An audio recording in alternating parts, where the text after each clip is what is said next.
Bem-vindos de novo, continuamos a falar sobre HTML5 e Cascading Style Sheets 3, ou especificamente mais ainda sobre Cascading Style Sheets 3 e sobre as fantásticas novas potencialidades, como vimos no vídeo anterior, que o CSS 3 nos oferece agora. E vamos ver mais algumas, neste caso relacionadas com a organização do texto. O CSS 3 introduz aqui um conceito novo que é o Multi-Column Properties, ok? O conceito de multicolunas. Ora, vamos ver o que isto é na prática, ok? Então, vamos fazer simplesmente o seguinte. Vamos colocar aqui um div. E este div será a nossa caixa que vai conter texto. Texto apresentado dentro do div. Ok? Vamos aqui colar várias vezes o texto, ok?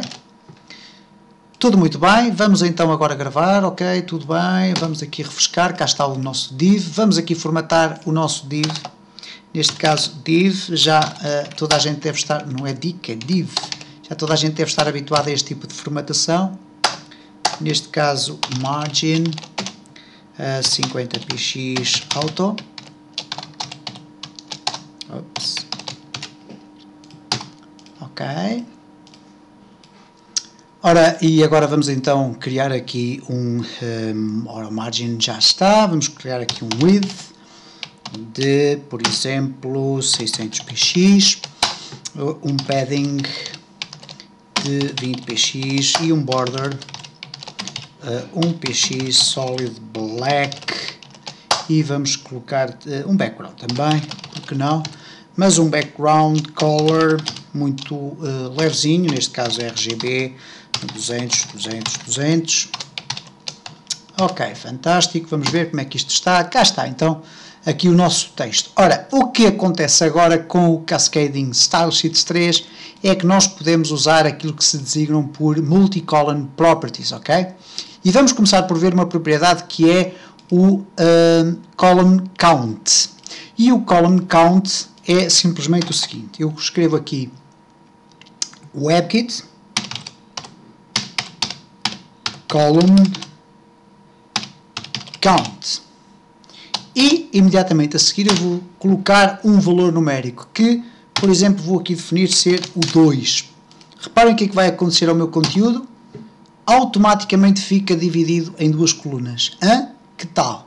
Se nas versões anteriores do CSS nós tínhamos que andar aqui a criar dois divs para colocar o texto depois repartido por dois espaços, neste caso aqui temos o nosso assunto resolvido, nós podemos criar duas colunas e a coisa está pronta. Ora, duas colunas?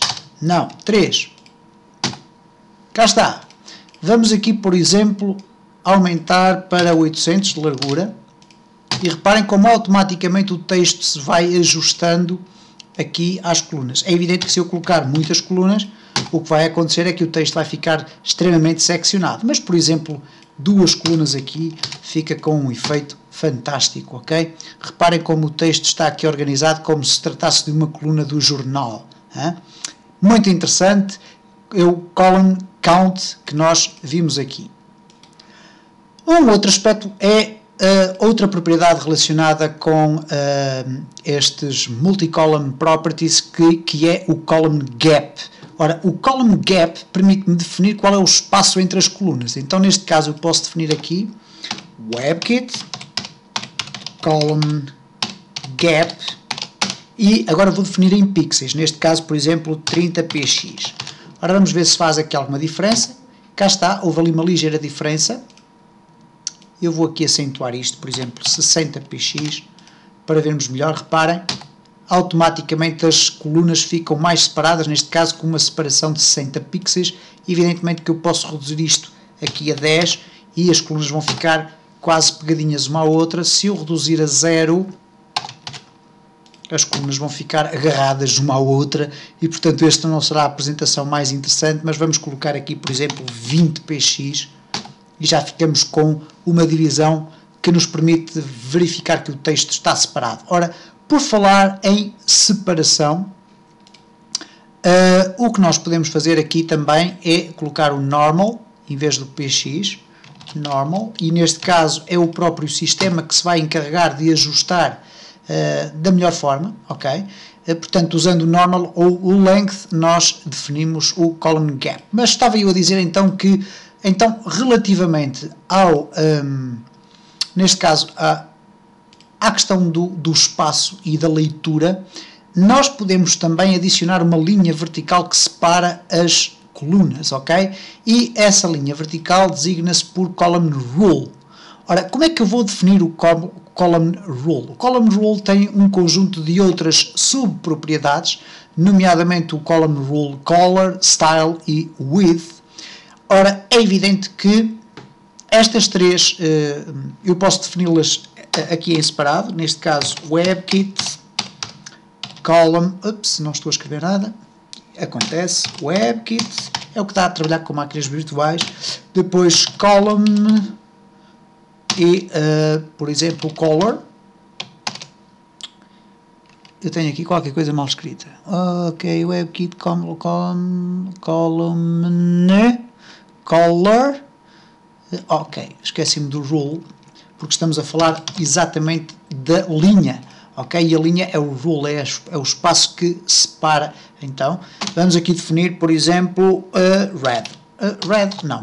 Vamos colocar black. É evidente que, com isto aqui definido, o que vai acontecer é rigorosamente nada. Então, eu tenho que definir todas as outras três. Então, WebKit, column, rule, width, isto é a espessura, eu vou colocar 2px. Ok, vamos ver o que é que acontece. Nada. Ok. WebKit, column,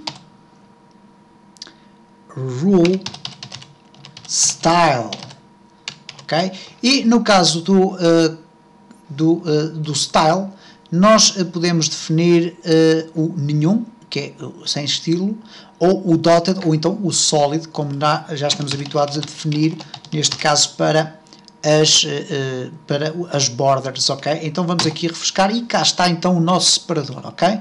Vimos então aqui como criar este gap. Ora, o gap agora está normal, eu vou definir, por exemplo, 60px. Ora, reparem o que é que vai acontecer ao rule, ele automaticamente vai se colocar sempre no centro, ok? Se eu definir 3 colunas, é evidente que o rule vai aparecer a separar as 3 colunas. Agora, neste caso, eu vou aqui reduzir isto para 5px e vamos ver que vamos ficar aqui com o texto todo coladinho ali assim, ok? Reparem que há aqui um problema da apresentação, porque tem a ver com o facto do texto estar formatado desta forma, mas dá para entender então de que forma é que isto funciona, ok?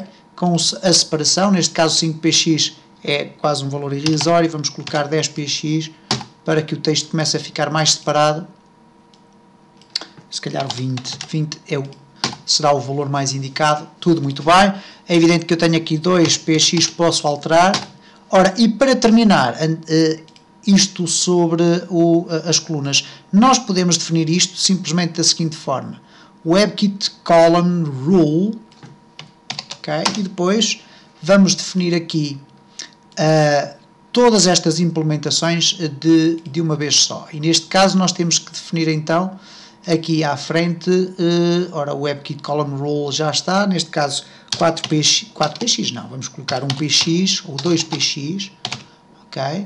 Depois solid e vamos colocar aqui blue, ok? E portanto eu defini diretamente logo as 3 opções, para isso bastando colocar aqui o column rule. E vimos desta feita então como facilmente conseguirmos aqui organizar o nosso texto em várias colunas.